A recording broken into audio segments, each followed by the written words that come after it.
तो गाइज़ मैं आ चुकी हूँ ड्यूटी और मैंने ब्रेकफास्ट करा। ब्रेकफास्ट करने के बाद मैं आई हूँ बाहर। तो देख सकते हैं आप बाहर का जो नज़ारा है बारिश का, वो इस तरह से है। बहुत ही बारिश हो रही है और कंटिन्यू बारिश हो रही है, रुकती ही नहीं। रात को भी हो रही थी, दिन में भी हो रही थी। मतलब कितने दिन हो गए, डे नाइट मतलब लगा के चलो आपकी, वही 10 दिन तो हो ही गए कि कंटिन्यू है, बिल्कुल लगी हुई, बिल्कुल भी नहीं रुक रही है। और माहौल बिल्कुल ही ऐसा हो गया है और डर सा लगने लगा है अब तो। जैसे कि गाइज मैंने कल भी बताया था, हमारी साइड एक हादसा हुआ, एक भैया की डेथ हो गई है, उनकी बेटी भी, और उनका घर स्लाइडिंग आई और उनके घर के ऊपर वो बेचारे अंदर ही दब गए थे और उनकी डेथ हो गई। तो मैं भगवान से प्रार्थना करूंगी कि हे भगवान, उनकी आत्मा को मोक्ष प्रदान करना और उनके जो परिवारजन हैं उनको उनका दुख सहने की शक्ति देना।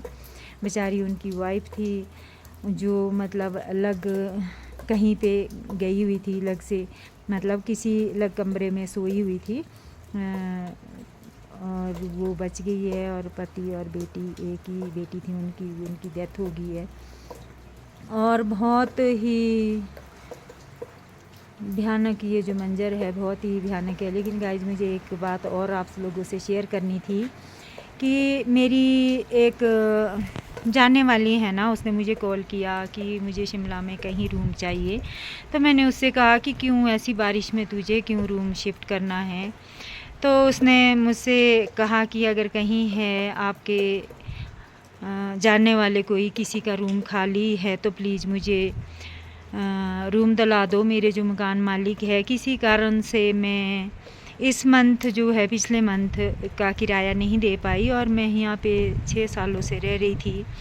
लेकिन जब भी मतलब 2-4 दिन होते तो कहते ये लोग किराया मांगना स्टार्ट कर देते हैं। और वैसे भी हमारी थोड़ी जैसे स्थिति ठीक नहीं है, कहते बारिशें हैं, उनके जो हस्बैंड है वो मेहनत मतलब मजदूरी करते हैं, तो अभी कहीं मिल नहीं रहा है काम। जैसे कि मौसम में कहाँ ही कोई काम करवाएगा, तो मिस्त्री का काम वो करते हैं। तो उनके जो मकान मालिक हैं उन्होंने कहा कि अगर किराया नहीं दे रहे हो तो आप लोग रूम खाली कर सकते हो और जा सकते हो। तो मैं सबसे ये कहना चाहती हूँ कि जिस घर में आप हो, अगर आपके जो किराएदार हैं 1-2 महीने किराया नहीं भी दे पाते तो भी आप लोग रिजेस्ट कर सकते हैं, क्योंकि आप लोगों को इतना दिया है भगवान ने।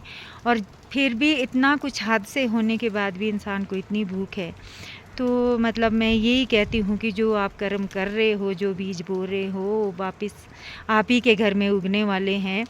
तो भगवान ना करे जिस महल पे आप इतना गुमान कर रहे हो, जो आपको सब्र नहीं है, तो ये महल कभी मिट्टी का ढेर बन जाए तो आप क्या करोगे। तो इसलिए मैं चाहती हूँ कि ऐसा टाइम जो है ना, जैसा ये लॉकडाउन का टाइम था ऐसा ये टाइम भी है।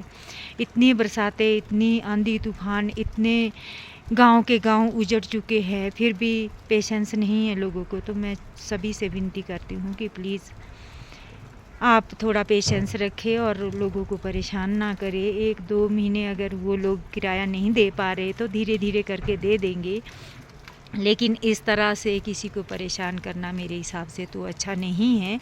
उस बेचारी के छोटे छोटे बच्चे हैं और उसके जो पति है वो मिस्त्री का काम करता है, लेकिन वो गिरा था एक बार और उसको बहुत चोटें आई हुई है, पीठ में उसके दर्द होती है, बेल्ट बांध के बेचारा काम करता है।